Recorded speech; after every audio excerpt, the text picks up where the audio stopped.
दोस्तों आज इस वीडियो में हम एक ऐसी एक्ट्रेस के बारे में बात करेंगे जिसे देखकर हर कोई यही सोचता है कि भगवान ने इन्हें बड़ी फुर्सत से बनाया होगा। ये एक्ट्रेस इतनी बला की खूबसूरत है कि अजय देवगन भी कभी इनसे कहते थे, अकेली न बाजार जाया करो, नजर लग जाएगी। इस एक्ट्रेस का जलवा ऐसा था कि बॉलीवुड के बड़े बड़े हीरो से लेकर क्रिकेटर और पॉलिटिशियन भी इनके दीवाने थे और हर कोई इन्हें मन ही मन पाने की तमन्ना रखता था।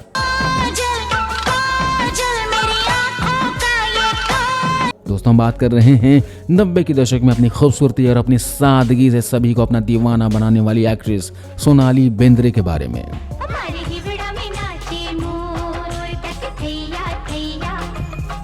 अपने करियर की शुरुआत में वैसे तो इन्होंने लगातार कई फ्लॉप फिल्में दी, पर इनकी खूबसूरती का ऐसा जलवा था कि आखिरकार वह एक दिन टॉप की हीरोइन बन गई।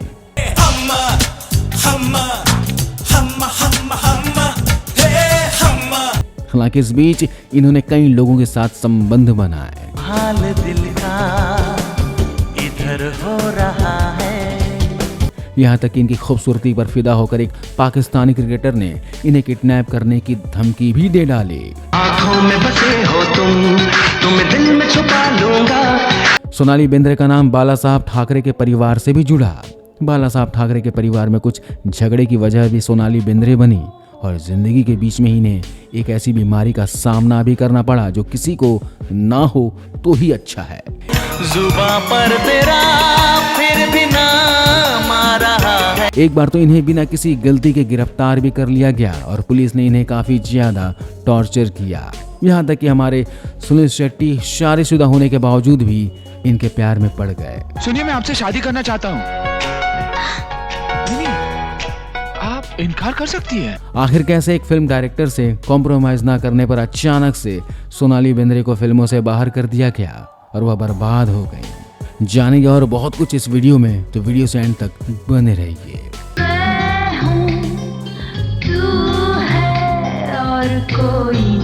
1975 में 1 जनवरी को सोनाली बेंद्रे का जन्म हुआ था। इनके पिता का नाम जीत बेंद्रे और मां का नाम रूपा बेंद्रे था। सोनाली की पढ़ाई बेंगलोर से पूरी हुई और कॉलेज की पढ़ाई इन्होंने सपनों की नगरी मुंबई से पूरी की। कॉलेज में एंट्री लेते ही सोनाली के चाहने वालों की लाइन सी लग गई।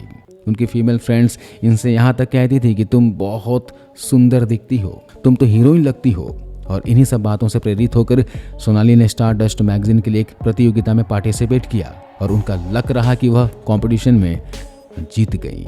इसके बाद तो सोनाली की चर्चा चारों तरफ होने लगी और इन्हें कई बड़े टीवी एड में काम करने का ऑफर भी आने लगे, जिसे फटाफट सोनाली एक्सेप्ट करती चली गई। यहाँ तक कि फेमस साबुन ब्रांड निरमा के एडवर्टाइजमेंट में भी सोनाली बेंद्रे को काम करने का मौका मिला।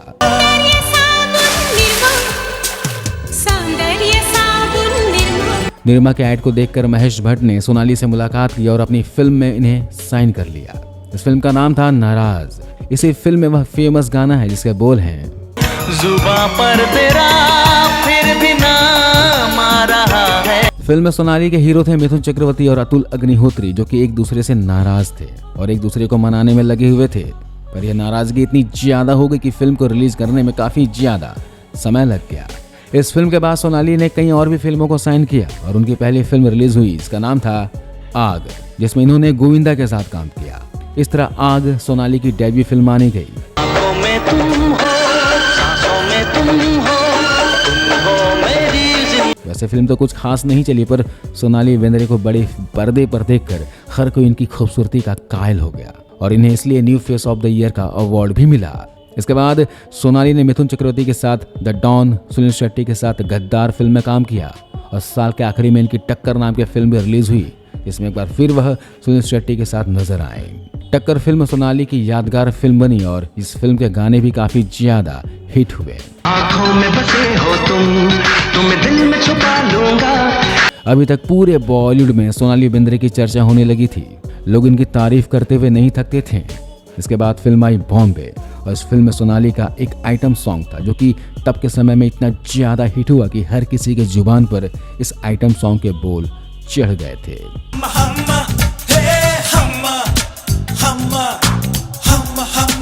इसी सॉन्ग को ओके जानू फिल्म में दोबारा से रिक्रिएट किया गया था।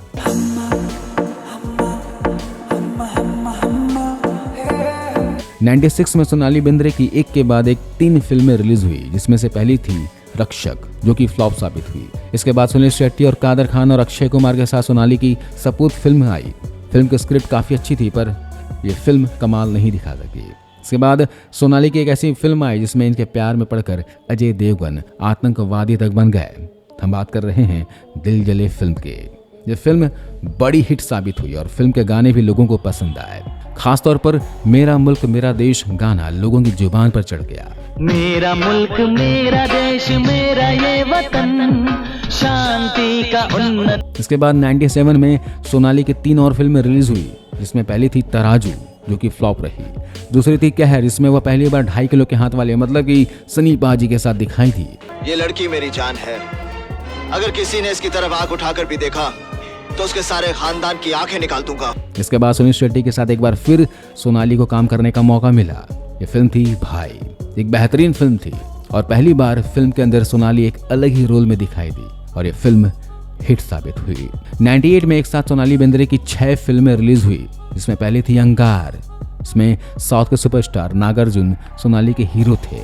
इसके अलावा डुप्लीकेट, कीमत, हमसे बढ़कर कौन, जख्म और मेजर साहब जैसी फिल्में भी 98 में रिलीज हुई। 99 में सोनाली अभिनेता आमिर खान के साथ सरफरोश फिल्म में दिखाई थी।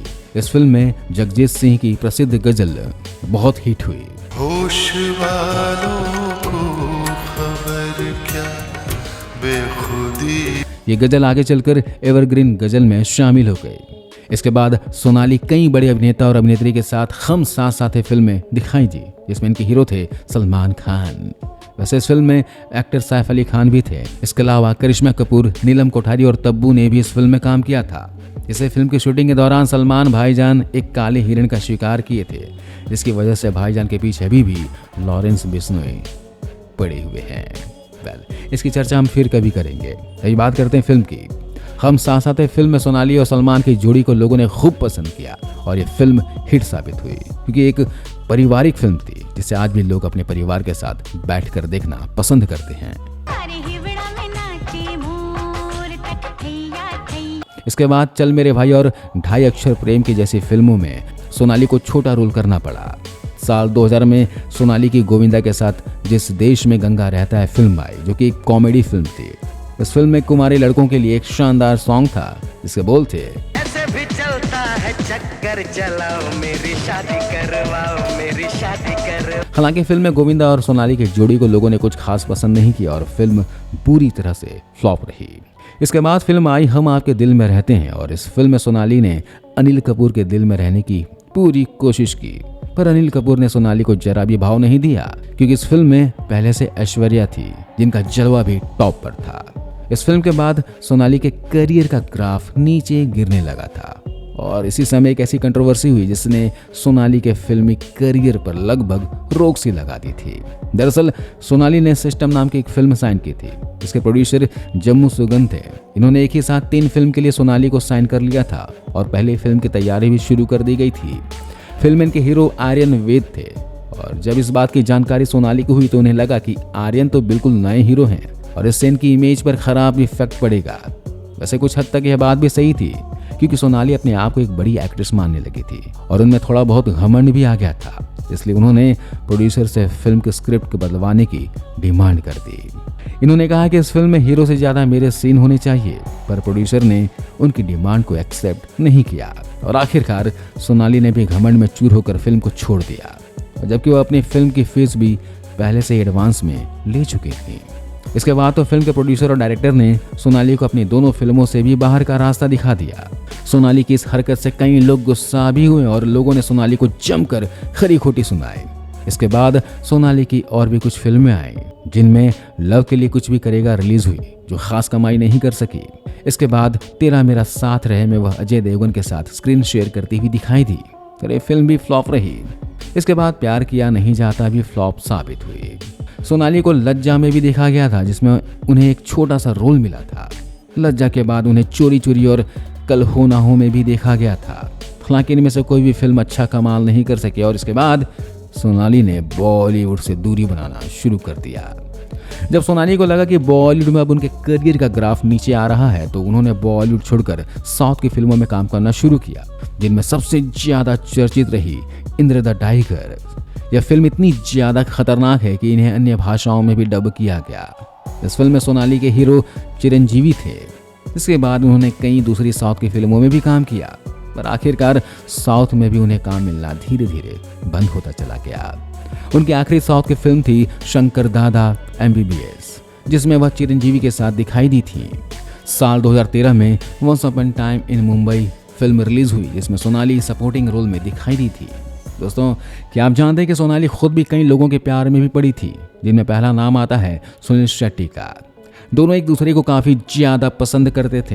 हालांकि सुनील शेट्टी पहले से ही शादीशुदा थे, पर इसके बावजूद भी सोनाली उन्हें अपना दिल दे बैठी थी। यहाँ तक कि सोनाली सुनील शेट्टी से शादी करना चाहती थी, पर दूसरी तरफ सुनील शेट्टी अपनी पत्नी को धोखा नहीं देना चाहते थे, और इसलिए सोनाली ने आखिरकार अपने दिल को समझा लिया और सुनील शेट्टी से किनारा कर लिया। इसके बाद बाला साहब ठाकरे के भतीजे राज ठाकरे से भी सोनाली का टाका भिड़ा। राज ठाकरे भी सोनाली को पसंद करते थे। राज ठाकरे तो सोनाली की पहली फिल्म आग देखकर ही सोनाली पर मर मिटे थे। यह वो समय था जब बाला साहब ठाकरे का पूरे मुंबई में डंका बजता था। ऐसे में सोनाली ने भी राज ठाकरे को तुरंत हाँ बोल दिया और दोनों प्यार के समुद्र में गोते खाने लगे। दोनों का रिलेशन चल ही रहा था कि इसी बीच माइकल जैक्सन का भारत आना हुआ, जिनके स्वागत में दोनों इस तरह से गए थे जैसे कि ये दोनों पति पत्नी हो। दोनों को देखकर लोग ये सोच रहे थे कि अब इन्हें एक होने से कोई नहीं रोक सकता। दोनों ने या तो शादी कर ली या फिर जल्द ही शादी करने वाले हैं। अखबारों में भी सोनाली और राज ठाकरे के संबंधों की खबरें अक्सर छपती रहती थी। हालांकि यहाँ पर भी ट्विस्ट ये था कि राज ठाकरे भी पहले से शादीशुदा थे, पर फिर भी वह सोनाली से दिल से प्यार करते थे और वह सोनाली से शादी करना चाहते थे। पर जब बाला साहब ठाकरे जी को यह बात पता चली तो उन्होंने राज ठाकरे को सोनाली से दूरी बनाने के लिए कहा, जिसके पीछे की वजह थी पार्टी की छवि खराब होना, क्योंकि ऑलरेडी राज ठाकरे शादीशुदा थे और अपनी पहली शादी को छोड़कर वो सोनाली से शादी करना चाहते थे, जिससे शिवसेना की छवि खराब हो जाती। ये बात अलग है कि बाद में शिवसेना से ये अलग हो गए। बाला साहब ठाकरे के कहने पर राज ठाकरे ने सोनाली से दूरी बना ली। बहुत कम लोगों को यह बात पता है कि पाकिस्तान के सबसे तेज गेंदबाज कहे जाने वाले शोएब अख्तर भी सोनाली के प्यार में पागल हो गए थे।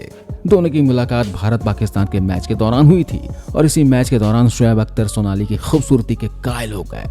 वो सोनाली को लेकर इतने ज्यादा सीरियस हो गए थे कि उन्होंने अपने एक इंटरव्यू में यह बात भी कही थी कि वह सोनाली को किडनैप करने के लिए भी तैयार हो गए थे। शोएब अख्तर ने कहा था कि अगर सोनाली उनके प्यार को ठुकरा देती हैं तो वह उसे उठा लेंगे। हालांकि सोनाली भी हिंदुस्तानी है और वह कभी भी पाकिस्तानी क्रिकेटर को भाव नहीं दिया और शोएब एक तरफा ही सोनाली को प्यार करते रह गए। 98 में मार्च के महीने में सोनाली को विवाद का सामना भी करना पड़ा। दरअसल इन्होंने एक टाइम मैगजीन के लिए फोटोशूट करवाया जो कि काफी हॉट था। इस फोटोशूट में इन्होंने जो कपड़े पहने थे उस पर ओम नमः शिवाय लिखा हुआ था, जिससे लोग भड़क गए और लोगों ने कई जगह पर उन पर केस भी दर्ज करवा दिया। यहाँ तक कि सोनाली को जान से मारने की धमकी भी मिलने लगी। लोगों का कहना था कि सोनाली ने हिंदुओं की भावनाओं को चोट पहुंचाई है और उन पर पुलिस की कार्रवाई होनी चाहिए। पर जब मामला ज्यादा बढ़ा तो आखिरकार पुलिस को ड्रेस डिजाइनर और सोनाली को गिरफ्तार करना पड़ा। अपनी लाइफ में सोनाली का नाम कई लोगों के साथ जुड़ा, जिनमें अक्षय कुमार, अजय देवगन, नागार्जुन, चिरंजीवी और अनिल कपूर जैसे बड़े बड़े एक्टर के नाम शामिल रहे हैं। पर उनके साथ सोनाली का कोई भी रिश्ता सक्सेसफुल नहीं हो पाया। इसलिए आखिरकार सोनाली ने फैसला किया कि अब वह जिसे भी प्यार करेंगी उसी के साथ शादी करने की कोशिश करेंगी। और इस तरह से एक बार उन्हें डायरेक्टर गोल्डी बहल ने प्रपोज किया, जिसे सोनाली ने एक्सेप्ट कर लिया और इस तरह से इनकी लव स्टोरी शुरू हो गई। अच्छा, इनकी कहानी भी काफी ज्यादा दिलचस्प है। गोल्डी के पिता भी एक बड़े डायरेक्टर थे और सोनाली के हजारों चाहने वालों में से गोल्डी भी एक थे। पहली बार नाराज फिल्म के सेट पर गोल्डी ने सोनाली को देखा और उन्हें देखते ही रह गए, मतलब कि वह सोनाली के दीवाने हो गए। सोनाली गोल्डी के मन में कुछ इस तरह से बस गई कि वह सोनाली से जरा भी दूरी बर्दाश्त नहीं कर पा रहे थे। इसलिए गोल्डी अंगारे फिल्म में महेश भट्ट के असिस्टेंट डायरेक्टर बन गए ताकि वह सोनाली के साथ क्वालिटी टाइम स्पेंड कर सके। इसी फिल्म के दौरान गोल्डी ने हिम्मत करके सोनाली को प्रपोज किया, पर तब के समय में सोनाली एक बड़ा नाम थी और गोल्डी बहल का भी उस समय खास करियर नहीं था, इसलिए उन्होंने गोल्डी के प्रपोजल को एक्सेप्ट नहीं किया। इसके बाद सोनाली की कई फिल्में लगातार फ्लॉप होती चली गई और उन्हें भी यह बात अच्छी तरह से समझ में आ रही थी कि वह अपने आप को जितना बड़ा स्टार मानती हैं उतना वह है नहीं। मेजर साहब फिल्म की शूटिंग के दौरान एक बार फिर से अभिषेक बच्चन ने गोल्डी को सोनाली से मिलवाया। हालांकि यह मुलाकात पहले से काफी ज्यादा अलग थी, क्योंकि इस मुलाकात में सोनाली को गोल्डी में कुछ अलग ही नजर आया। इस मुलाकात के बाद सोनाली और गोल्डी अच्छे दोस्त हो गए और दोनों एक दूसरे से बातचीत करते रहे। और एक बार ऐसा समय आया कि जब गोल्डी ने मौका देकर अभिषेक बच्चन की पार्टी में सबके सामने सोनाली को प्रपोज कर दिया। ये वो समय था जब सोनाली किसी सच्चे लाइफ पार्टनर की तलाश कर रही थी और उन्हें यह लग रहा था कि गोल्डी से अच्छा उन्हें कोई और नहीं मिलेगा। इसलिए इन्होंने इस बार खुशी खुशी गोल्डी बहल के प्रपोजल को एक्सेप्ट कर लिया। वैसे गोल्डी बहल के बारे में बात करें तो बहुत अच्छे इंसान है और सोनाली बेंद्रे का अच्छा ख्याल भी रखते हैं। इन दोनों ने तकरीबन 4 साल तक एक दूसरे के साथ समय बिताया और एक दूसरे को अच्छी तरह से समझा और आखिरकार वह दिन आया जब दोनों शादी के बंधन में बंध गए। सोनाली और गोल्डी की शादी साल 2002 में 12 नवंबर को हुई। शादी के बाद सोनाली ने एक खूबसूरत बेटे को जन्म दिया और इसके बाद इन्होंने फिल्मों से दूरी बना ली और अपनी शादीशुदा जिंदगी में बिजी हो गई। लंबे समय तक फिल्मों से दूरी रखने की वजह से सोनाली को लोग लगभग भूल ही चुके थे। तभी अचानक साल 2018 में सोनाली ने एक बार फिर से सभी का ध्यान अपनी तरफ अट्रैक्ट किया। दरअसल इन्होंने साल 2018 में सोशल मीडिया पर पोस्ट करके यह बताया कि वह कैंसर की पेशेंट हैं। इस बात को जानकर लोग काफी हैरान हो गए। वहीं सोनाली की हालत भी लगातार खराब होती जा रही थी। सोनाली के पति चाहते थे कि सोनाली जल्दी से ठीक हो जाए, इसलिए वह सोनाली को विदेश भेजना चाहते थे। पर सोनाली बेंद्रे विदेश जाने के लिए तैयार नहीं थी और विदेश न जाने के लिए अपने पति से झगड़ा भी करती थी, क्योंकि उनका मानना था कि वह अपने ट्रीटमेंट भारत में ही करवाएंगी। पर जब तबीयत ज्यादा बिगड़ी तो उन्हें ट्रीटमेंट के लिए न्यूयॉर्क जाना पड़ा, जहाँ चेकअप के बाद डॉक्टरों ने बताया कि सोनाली के बचने के सिर्फ 30% चांस हैं। हालांकि इसके बावजूद भी सोनाली ने कैंसर की जंग जीती और ठीक होकर वापस भारत लौट आई। इसके बाद सोनाली को कैंसर वॉरियर महिलाओं के लिस्ट में जगह मिल गई। सोनाली ने कई टीवी रियलिटी शो में भी काम किया। इन्होंने क्या मस्ती क्या धूम टीवी शो में काम किया। इसके अलावा वह Mr and Mrs television, Indian Idol, Hindustan की हुनरबाज और इंडिया गॉट टैलेंट जैसे कार्यक्रम में भी देखी गई हैं। आखिरी बार सोनाली 2022 में द ब्रोकन न्यूज में दिखाई दी थी और लंबे समय के बाद पर्दे पर वापसी करने पर लोगों ने उनकी जमकर तारीफ भी की थी। उनके काम को भी पसंद किया गया था। दोस्तों, सोनाली एक ऐसी एक्ट्रेस हैं जो आज भी बिल्कुल वैसी की वैसी ही दिखाई देती हैं। उन पर समय और उम्र का ज्यादा प्रभाव नहीं हुआ है। तो ये है कहानी दोस्तों सोनाली बेंद्रे की। मिलता हूं अगले वीडियो में किसी और दिलचस्प कहानी के साथ। तब तक के लिए नमस्कार, जय हिंद।